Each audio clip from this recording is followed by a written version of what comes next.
तो गाइस जिस वीडियो में हम जानेंगे डीएसएलआर के 3 इंपॉर्टेंट पॉइंट, पिक्सल, मेगापिक्सल और सेंसर।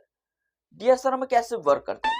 कोई ऐसा कहता है कि मेरे पास 21 मेगापिक्सल डीएसएलआर है, कोई ऐसा कहता है कि मेरे पास 13 मेगापिक्सल डीएसएलआर है, कोई ऐसा कहता है कि मेरे पास 45 मेगापिक्सल डीएसएलआर है। तो आखिरकार मेगापिक्सल क्या है, पिक्सल क्या है और सेंसर क्या है, उसके बारे में हम स्टेप बाय स्टेप पूरी डिटेल के साथ इस वीडियो में जानेंगे। तो देखते रहे पूरी वीडियो, और अभी तक आप मेरे चैनल को आपने सब्सक्राइब किया तुरंत से जाके सब्सक्राइब कर दीजिए। तो गाइज हम फर्स्ट समझते हैं डीएसएलआर में पिक्सल के बारे में। मान लो कि कोई भी हमने फोटोग्राफी की, उसमें जो भी हमारी फोटो होती है उसको हम जूम करते, जितना यहाँ पे जूम करोगे उसमें यहाँ पे आपको डॉट दिखाई देगा।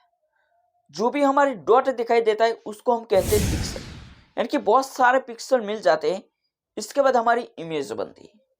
और जो भी हमारी इमेज बनती है उसको हम कहते हैं मेगापिक्सल। 1 मेगापिक्सल में आपको 10 लाख पिक्सल देखने को मिलता है, तब जाके हमारी फोटो बनती है।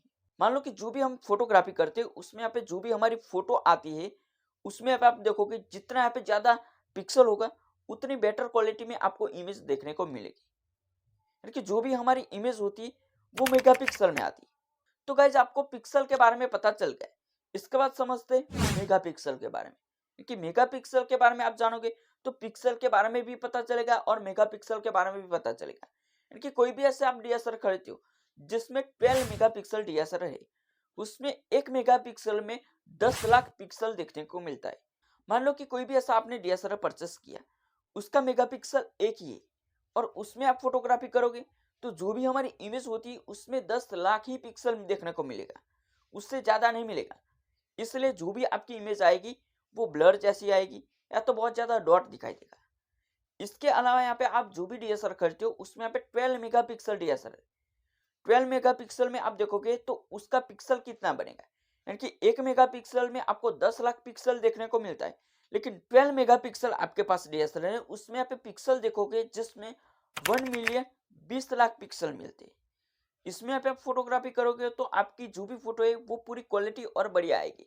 क्यों आएगी? क्योंकि उसमें ज्यादा से ज्यादा पिक्सल होते। तो गाइज आपको पता चल गया है कि आखिरकार पिक्सल हम किसको कहते हैं। क्योंकि जो भी हम फोटोग्राफी करते हो उसकी क्वालिटी पे डिपेंड करता है कि क्वालिटी कैसी आती। ब्लर जैसा फोटो आती तो आपको समझ जाना कि जो भी हमारी फोटो है या तो फोटो फट जाती है या तो फोटो में बहुत ज्यादा डॉट दिखाई देता है। तो आपको समझ जाना कि जो भी हमारा डीएसएलआर होता है उसमें मेगापिक्सल कम होता है। लेकिन जो भी आप फोटोग्राफी करते हो उसमें यहाँ पे आपको पूरी बेटर क्वालिटी में दिखाई देता है, उसमें यहाँ पे आप देखोगे जिसमें ज्यादा मेगापिक्सल है। यानी कि आप कोई भी ऐसी फोटोग्राफी करते हो उसमें यहाँ पे जो भी हमारी इमेज आती है उसको यहाँ पे आप जूम करते हो, बहुत ज्यादा जूम करने के बाद जो भी हमारी इमेज होती है उसमें यहाँ पे आपको ब्लर नहीं दिखाई देता, बहुत ज्यादा डॉट नहीं दिखाई देता, यानी कि क्लियर ही दिखाई देता है। तो आपको समझ जाना है कि जो भी आपका डीएसएलआर है उसमें पिक्सल भी अच्छा है और यहाँ पे जो भी हमारा डीएसएलआर है उसमें मेगापिक्सल भी अच्छा है। तो वो यहाँ पे आपको समझ जाना, यानी कि पिक्सल जितना बड़ा होगा उतनी इमेज क्वालिटी अच्छी मिलेगी, उतनी बेटर क्वालिटी में आपको इमेज देखने को मिलेगी। यानी कि जो भी हमारा डीएसएलआर होता है उसमें मेगापिक्सल ज्यादा होता है, उसकी वजह से जो भी हमारी इमेज क्वालिटी है वो यहाँ पे आपको बेटर देखने को मिलेगी। तो गाइस यहाँ पे आपको पता चल गया है कि जो भी हमारी इमेज होती है उसमें यहाँ पे बहुत ज्यादा पिक्सल मिल जाने के बाद हमारी इमेज बनती है, और यहाँ पे जो भी हमारी इमेज होती है उसकी क्लियरिटी के लिए मेगापिक्सल यूज होता है।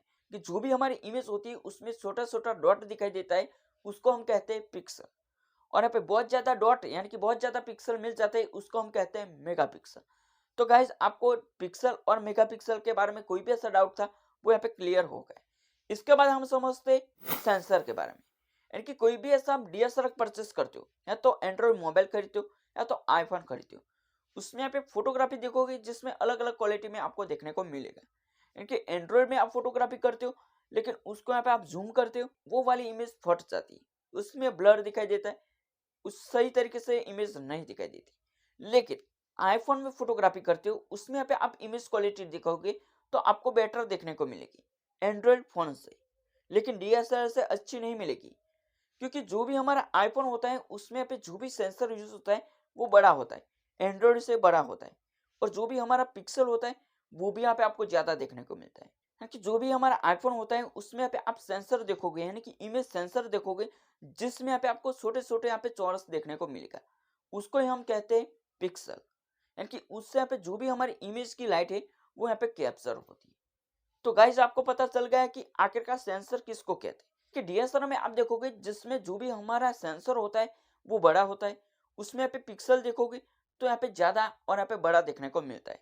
इसकी वजह से जो भी हमारी फोटो है वो पूरी क्लियरिटी और यहाँ पे अच्छी आपको देखने को मिलती है, और यहाँ पे जितना आप जूम करते हो लेकिन फोटो फटती नहीं, उसमें यहाँ पे डॉट दिखाई नहीं देता। उसको हम कहते हैं मेगा पिक्सल वाला डीएसएलआर। यहाँ के जो भी हमारा डीएसएलआर का सेंसर होता है वो बड़ा देखने को मिलता है। उसमें जो भी यहाँ पे छोटे छोटे यहाँ पे डॉट दिखाई देता है या तो छोटे छोटे चौरस दिखाई देता है वो बड़ा देखने को मिलता है एंड्रॉइड फोन से, आईफोन से। इसलिए यहाँ पे जो भी हमारी इमेज क्वालिटी है वो यहाँ पे बेटर और परफेक्ट आपको देखने को मिलता है।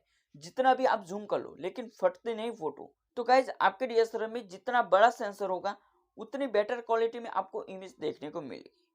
लेकिन सेंसर छोटा होता है जिसकी वजह से जो भी हमारा पिक्सल होता है उसका डॉट होता है वो छोटा होता है, जिसकी वजह से जो भी हमारी इमेज होती है वो फट जाती है।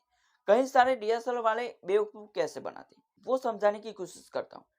मान लो कि कोई भी ऐसी कंपनी बताती कि ये वाला डीएसएलआर 45 मेगापिक्सल वाला है, लेकिन जो भी हमारा इमेज सेंसर है वो सेम ही यूज होता है। यानी कि 30 मेगापिक्सल में देखोगे तो भी यहाँ पे आपको इतना ही सेंसर देखने को मिलता है, और 45 मेगापिक्सल में आप देखोगे तो उतना ही यहाँ पे आपको सेंसर देखने को मिलता है। लेकिन जो भी हमारा सेंसर होता है उसमें यहाँ पे आप देखोगे तो छोटा छोटा डॉट यूज होता है, उसमें यहाँ पे उतनी ही साइज दिखाई देते हैं लेकिन उसमें डॉट ज्यादा। यानी कि यहाँ पे देखोगे जिसमें 13 मेगापिक्सल वाला सेंसर है और यहाँ पे आप देखोगे जिसमें आपको 14.5 मेगापिक्सल वाला सेंसर है, उस दोनों को कंपैरिजन करते हैं कि दोनों की साइज सेम है, लेकिन उसके अंदर यहाँ पे छोटे छोटे डॉट देखोगे, छोटे छोटे यहाँ पे चौरस देखोगे, उसमें यहाँ पे आपको अलग अलग डिफरेंट देखने को मिलेगा। यानी कि 45 मेगापिक्सल है उसमें यहाँ पे ज्यादा यहाँ पे आपको छेद देखने को मिलेंगे, उसमें ज्यादा यहाँ पे आपको पिक्सल देखने को मिलेंगे। 13 मेगापिक्सल वाला सेंसर है उसमें यहाँ पे आप देखोगे जिसका चौरस बड़ा है और यहाँ पे पिक्सल कम होता है। तो गाइस यहाँ पे आपको पता चल गया कि जो भी हमारा सेंसर होता है वो सेम ही यूज होता है, उसकी साइज सेम ही होता है, लेकिन जो भी हमारे सेंसर होते हैं उसके अंदर जो भी पिक्सल डाले होते हैं वो पिक्सल कम और यहाँ पे ज्यादा होता है। तो गाइस आपको पता चल गया कि सेंसर आखिरकार किसको कहते हैं, किसको मेगापिक्सल कहते हैं और किसको पिक्सल कहते हैं।